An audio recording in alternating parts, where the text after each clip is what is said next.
परदेशातील नोकऱ्यांबरोबरच आता उद्योग विश्वातही मराठी माणसाचे पाऊल पुढे पडत आहे. मराठी माणसाला उद्योग व्यवसायामध्ये महत्वाची मदत व्हावी यासाठी महाराष्ट्र सरकार लवकरच परदेशी उद्योजकांसाठी मंत्रालयाचा एक स्वतंत्र विभाग निर्माण करणार असल्याची घोषणा उद्योग व मराठी भाषा मंत्री उदय सामंत यांनी केली.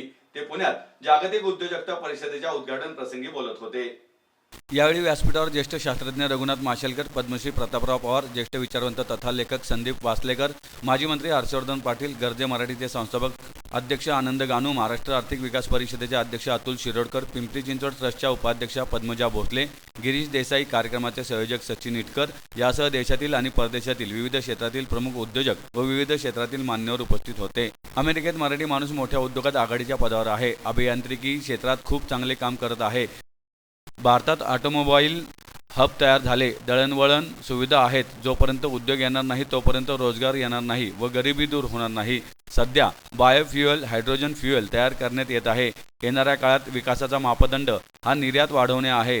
आता स्थिर सरकार आले आहे. आता आम्ही व्यवस्थित पार पाडू असेही यावेळी बोलताना नितीन गडकरी यांनी सांगितले.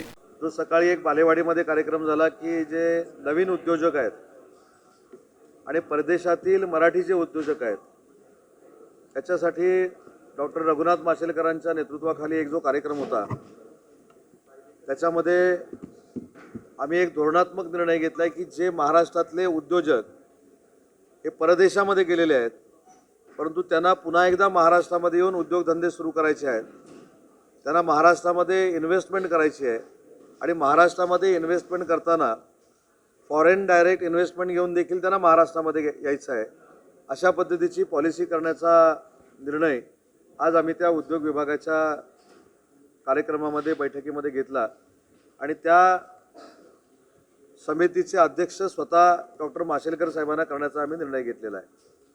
जेणेकरून अल्ट्रा मेगा प्रोजेक्ट जे उद्योग क्षेत्रामधले आहेत त्याला तर वाव मिळेलच, परंतु जो मराठी माणूस, महाराष्ट्रातला माणूस परदेशामध्ये गेला आणि त्याला पुन्हा एकदा येऊन एक्सपान्शन करायचं असेल किंवा नवीन उद्योग सुरू करायचे असतील तर त्याला MSME पासून अल्ट्रा मेगा प्रोजेक्टपर्यंत शासनाच्या मार्फत चांगल्या सुविधा उपलब्ध करून देण्याचा हा उपक्रम आहे आणि त्या कार्यक्रमासाठी मी बालेवाडीला उपस्थित होतो.